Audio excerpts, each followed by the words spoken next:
রাজশাহী বিশ্ববিদ্যালয়ের ছাত্র সংসদের জিএস সালাউদ্দিন আম্মার তিনি এখন বিতর্কের শীর্ষে। তাকে নিয়ে প্রচণ্ড বিতর্ক হচ্ছে। তার সম্প্রতি রাজশাহী বিশ্ববিদ্যালয়ে বেলচা হাতে শিক্ষার্থীদের তেড়ে যাওয়া, তাদেরকে পুঁতে ফেলতে চাওয়া, আইন নিজের হাতে তুলে নেওয়া, বিশ্ববিদ্যালয়ের কেন্দ্রীয় লাইব্রেরির ভেতরে ঢুকে মারধর করা, এই ব্যাপারগুলো প্রচণ্ড সমালোচিত হয়েছে। এবং সেই সমালোচনা কাণ্ড একটু থিতু হতে না হতেই আবার তার পাশে বসে থাকা শিবির রাকসুর সভাপতি, তিনি যখন সহসভাপতি ভিপি যখন ঘোষণা দিচ্ছেন যে সাংবাদিকদের বিরুদ্ধে ব্যবস্থা নেওয়া হবে, তাদেরকে দেখে নেওয়া হবে, তখন বিতর্ক আরও বেশি তৈরি হয়েছে। বাংলাদেশের গুরুত্বপূর্ণ দুটি গণমাধ্যম ভয়ঙ্কর প্রতিবেদন তৈরি করেছে আম্মারকে কেন্দ্র করে, এবং তারা লাগামহীন কিংবা বেপরোয়া এই শব্দগুলো ব্যবহার করছে আম্মারের আগে।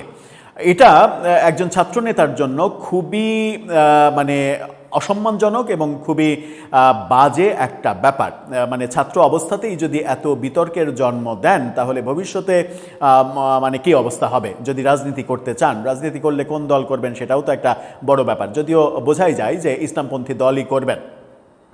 বাংলাদেশের দুটো গণমাধ্যম টাইমস অফ বাংলাদেশ এবং সমকাল আম্মারকে নিয়ে ভয়ঙ্কর দুটো প্রতিবেদন তৈরি করেছে। চলুন একটু তারা কিভাবে এটাকে উপস্থাপন করছে, কি তুলে আনছে, একটু বুঝে ওঠার চেষ্টা করি এই ভিডিওতে। থাকবেন পলিটিক্স টিভির নিয়মিত আয়োজনে।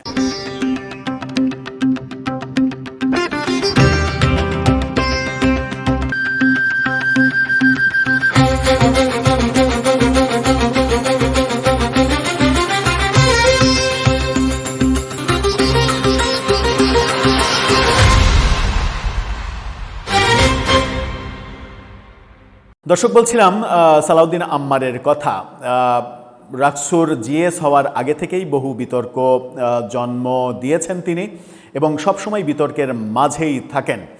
লাগামহীন কথাবার্তা এবং ওসমান হাদির অন্যতম একজন শিষ্য, ভাবশিষ্য ওসমান হাদির ওই যে শাউমাউ ছিঁড়ে দেওয়ার তত্ত্ব তিনি বিশ্বাস করেন, লালন করেন, ধারণ করেন, এই ব্যাপারগুলো প্রকাশ্যেই বলতে শুনি। সেটা তার আদর্শের ব্যাপার, করতেই পারেন। কিন্তু রাজশাহী বিশ্ববিদ্যালয়ে এক ধরনের ত্রাসের রাজত্ব কায়েম করেছেন তিনি, তাকে ঠেকানো যাচ্ছে না এরকম অভিযোগ গণমাধ্যম করছে। টাইমস অফ বাংলাদেশের এই শিরোনামটা দেখে নিন।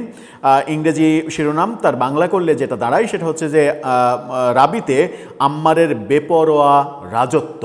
রাজশাহী বিশ্ববিদ্যালয়ে বেপরোয়া রাজত্ব করছেন এই আম্মার। যখন টাইমস অফ বাংলাদেশ এটা বলছে, তখন সমকাল দুই পত্রিকায় কার্টুন এঁকেছে, এবং কার্টুন টাইমস অফ বাংলাদেশ যেটা এঁকেছে সেটাতে বেলচার সাথে তার কাঁধে অস্ত্র ঝুলছে এরকম কার্টুনও এঁকেছে তারা, এবং সেটা নিয়ে সমালোচনাও হচ্ছে যে সে হাতে নিল বেলচা, আপনি কাঁধে ঝুলিয়ে দিলেন বন্দুক। সেটার অবশ্য একটা যুক্তিও রয়েছে যে একটা ছবি ছড়িয়ে পড়েছে, সেটা কাল্পনিক ছবি নাকি রিয়েল ছবি আমরা জানি না, সেটা নিয়ে আমরা কথা বলেছি, সন্দেহ প্রকাশ করেছি। রাইফেল হাতে ভিলেনের মতো পোজ দেওয়া একটা ছবি, হয়তো টাইমস অফ বাংলাদেশের কার্টুনিস্ট সেটা মাথায় রেখেই ব্যাপারটা করেছে। সমকাল কি বলছে?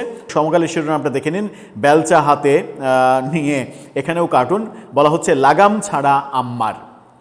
লাগাম ছাড়া, বেপরোয়া এই শব্দগুলো ব্যবহার করছে গণমাধ্যম। এখানে বলা হচ্ছে যে কর্তৃপক্ষের নাকের ডগায় সহিংসতা, ভীতি প্রদর্শন এবং স্বঘোষিত বিচার অব্যাহত রয়েছে। কর্তৃপক্ষের নাকের ডগায়, অর্থাৎ কর্তৃপক্ষ তার কিছুই করছে না, কিছুই বলছে না তার ব্যাপারে। এই যে এত বড় ঘটনা ঘটল রাজশাহী বিশ্ববিদ্যালয়ে, সেই ব্যাপারে একটা দায়সারা তদন্ত কমিটি হয়েছে, যে তদন্ত কমিটি গঠনের আগেই ছাত্রলীগ ট্যাগ দিয়ে দুইজনকে গ্রেপ্তার করানো হয়েছে।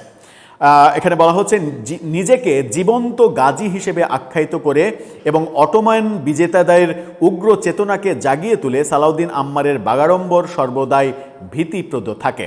2024 সালের জুলাই অভ্যুত্থানের সময় বৈষম্যবিরোধী ছাত্র আন্দোলনের যুগ্ম সমন্বয়কারী হিসেবে তিনি খ্যাতি অর্জন করেন, এবং জ্বালাময়ী স্লোগান দিয়ে সহকর্মীদের মন জয় করার পর রাজশাহী বিশ্ববিদ্যালয়ের বিতর্কিত ওয়ার্ড কোটার বিরুদ্ধে সমাবেশ করে নিজের জনপ্রিয়তাকে আরও সুদৃঢ় করেন। তবে রাজশাহী বিশ্ববিদ্যালয়ের কেন্দ্রীয় ছাত্র সংসদের সাধারণ সম্পাদক হিসেবে দায়িত্ব গ্রহণের পর থেকেই তার মেয়াদকালে বেপরোয়া আগ্রাসনের ক্রমবর্ধমান অভিযোগে আচ্ছন্ন হয়ে গেছেন তিনি।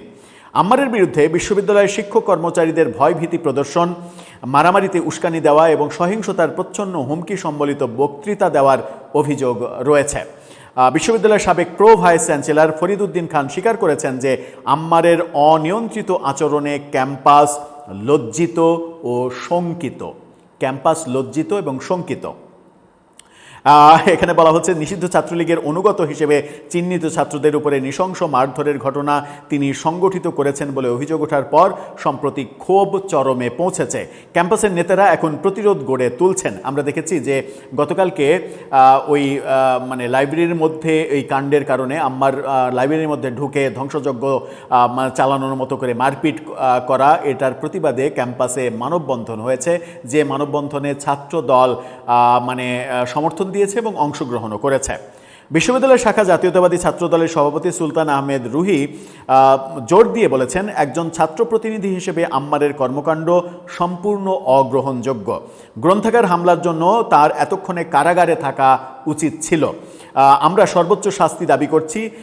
রুহি এমনটাই বলেছেন গণমাধ্যমকে। তার আগ্রাসন কখনো থামবে কিনা জানতে চাইলে আম্মার এক ভয়ঙ্কর দ্ব্যর্থক উত্তর দেন, যদি বাংলাদেশের বিচার ব্যবস্থা ঠিকমতো কাজ না করে আমার মনে হয় এটা শেষ হবে না। অর্থাৎ বিচার ব্যবস্থা যদি কাজ না করে তাহলে বিচারকের দায়িত্ব তিনি নিজের কাঁধে তুলে নেবেন।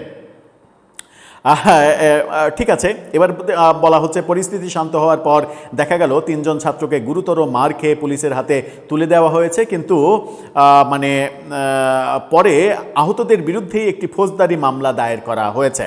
সহিংসতার ভিডিও ফুটেজ দ্রুত সামনে আসে, যাতে দেখা যায় আম্মার পাঠাগারের ভেতরে একটি ভারী লাঠি দিয়ে এক ব্যক্তিকে বারবার মারছেন।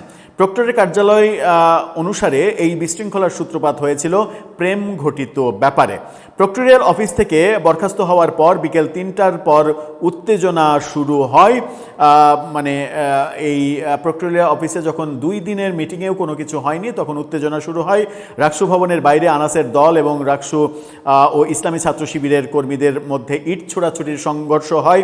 যখন আনাস এবং তার 2 সঙ্গী মাহমুদুল ও হাসিব গ্রন্থাগারের পাঠকক্ষে আশ্রয় নেন, তখন ক্ষিপ্ত আম্মার মানে কয়েকজন জনতাকে নিয়ে ভেতরে প্রবেশ করেন এবং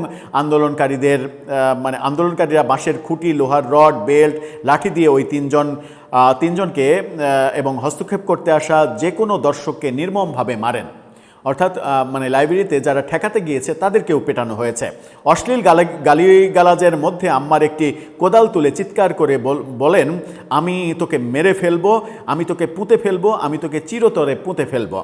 গুরুতর আহত মাহমুদুল হাসান অ্যাম্বুলেন্সে তাকে নিয়ে যাওয়ার সময় অ্যাম্বুলেন্স থেকে টানা হেঁচড়া করে টেনে মাটিতে ফেলে যে অবস্থায় তাকে টেনে ফেলা হয়েছে, তার মাথাটা সরাসরি মানে পিচ ঢালা রাস্তায় পড়েছে। তিনি প্রচণ্ড আঘাত পেয়েছেন।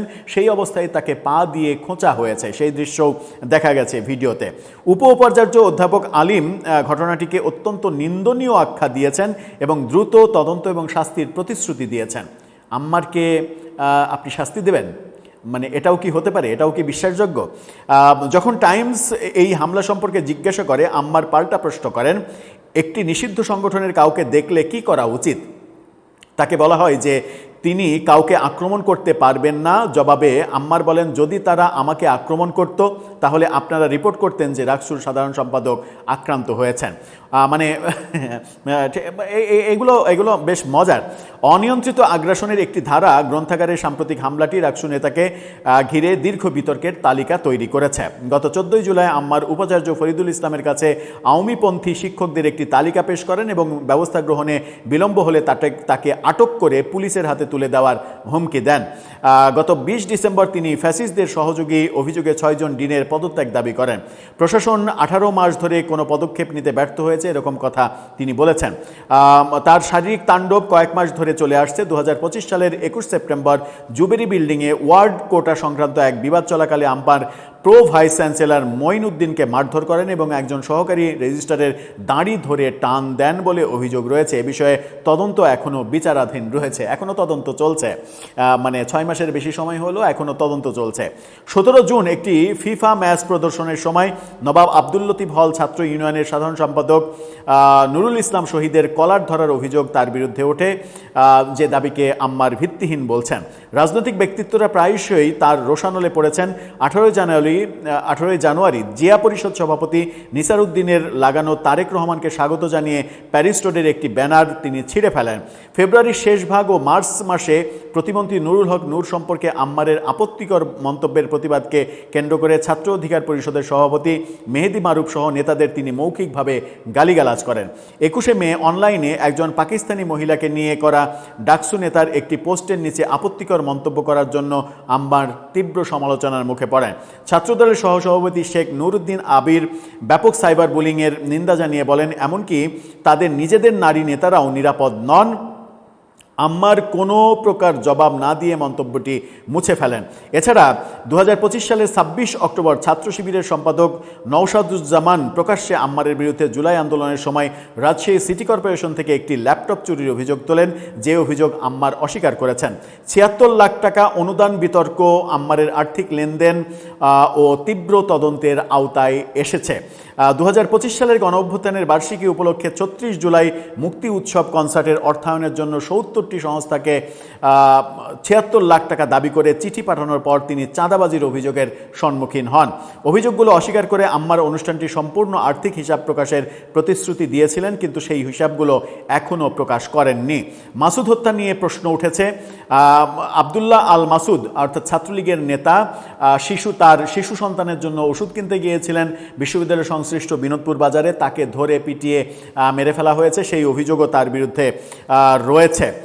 কয়েক বছর আগে 2014 সালে একটি ক্যাম্পাস হামলায় মাসুদের ডান পায়ের নিচের অংশ এবং হাতের টেন্ডল বিচ্ছিন্ন হয়ে গিয়েছিল। হত্যা মামলা দায়ের করা হলেও কোনো তদন্ত শুরু হয়নি। মুমূর্ষ লোকটিকে বোয়ালিয়া থানায় নিয়ে আসার সময় আম্মারকে সেখানে দেখা গিয়েছিল। টাইমসকে দেওয়া এক সাক্ষাৎকারে আম্মার এই হত্যাকাণ্ডে তার কোনো ভূমিকার কথা জোরালোভাবে অস্বীকার করেছেন এবং দাবি করেছেন যে এটি একটি সম্পর্কহীন ধর্ষণ মামলার তদন্ত করতে গিয়ে কাকতালীয়ভাবে তিনি সেখানে উপস্থিত ছিলেন। নিজেকে জীবন্ত গাজী দাবি করেছেন। নিজের ফেসবুক প্রোফাইলে আম্মার গর্বের সঙ্গে নিজেকে জীবন্ত গাজী হিসেবে পরিচয় দিয়েছেন। শিবির নিয়ন্ত্রিত তামিরুল মিল্লাত মাদ্রাসায় পড়াশোনা করার কারণে এবং জামাত শিবিরের পারিবারিক ও শিক্ষাগত বলয়ে বেড়ে ওঠার ফলে তিনি নিজেকে পরিবেশগত শিবির বলে মনে করেন। পরিবেশগত শিবির, রিয়েল শিবির না। যদিও তিনি জোর দিয়ে বলেন কোনো নৈতিক কারণে তিনি কখনোই সংগঠনটিকে পুরোপুরি গ্রহণ করেননি। পেশিশক্তির প্রদর্শনের অভিযোগ উঠেছে তার বিরুদ্ধে। সমালোচকদের মতে এই প্রেক্ষাপটে ভীতি প্রদর্শনের এক বিষাক্ত সংস্কৃতিকে উস্কে দেয়। গণতান্ত্রিক ছাত্র জোটের রাজশাহী বিশ্ববিদ্যালয়ের শাখার আহ্বায়ক ফুয়াদ রাতুল সতর্ক করেছেন যে আম্মারের আচরণ অতীতের সহিংস ছাত্র রাজনীতির ভয়াবহ পুনরাবৃত্তির ইঙ্গিত দেয় এবং তিনি বিশ্ববিদ্যালয় প্রশাসনের কাছে কঠোর শাস্তিমূলক ব্যবস্থা দাবি জানিয়েছেন। এদিকে ছাত্র অধিকার পরিষদের সভাপতি মেহেদি মারুফ যুক্তি দিয়েছেন যে রাকসু নির্বাচনের সময় আম্মারের গভীর শিবিরের সঙ্গে সম্পর্ক অস্পষ্ট ছিল। শিবির সরাসরি সামলাতে না চাওয়ার কারণে বিতর্কিত ঘটনা এবং বিশ্ববিদ্যালয়ের বিবাদগুলোতে তাকে সামনে আনা হয়, যা সংগঠনটিকে তার ভাবমূর্তি রক্ষার সুযোগ দেয়, মারুফ টাইমসকে বলেন। অর্থাৎ মারুফ দাবি করছেন যে শিবির টেকনিক্যালি তার দল যেন কলঙ্কিত না হয়, এই কারণে এই কাজগুলো আম্মারকে দিয়ে করাচ্ছে। এখন একটি বিশ্ববিদ্যালয়ের ছাত্র সংসদের জিএসের বিরুদ্ধে যদি এই ধরনের একের পর এক অভিযোগ আসে, যে অভিযোগের ভেতরে মানে একটা হত্যা কাণ্ডের ঘটনাও রয়েছে, যদিও তিনি সবগুলোই অস্বীকার করেছেন, কিন্তু এই অভিযোগগুলো কোনো শুভ বার্তা দেয় না। আমরা দেখেছি আওয়ামী লীগের আমলে যে মানে একপাক্ষিক দাপটের রাজনীতি, আমি সেরা, অন্য কাউকে কোনো স্কোপ দেব না, ছাত্রলীগই ক্যাম্পাস রাজ করবে, অন্য কোনো দলের কোনো খাওয়া নেই, এই যে থিওরি, এই একই থিওরি আম্মার প্রতিষ্ঠিত করতে চাইছেন তার নিজের বিশ্ববিদ্যালয়ে এবং দেশে, পুরো দেশে এটা মানে প্রতিষ্ঠিত হোক সেটা চাইছেন। এই অভিযোগ অনেক দিন থেকেই শোনা যাচ্ছিল।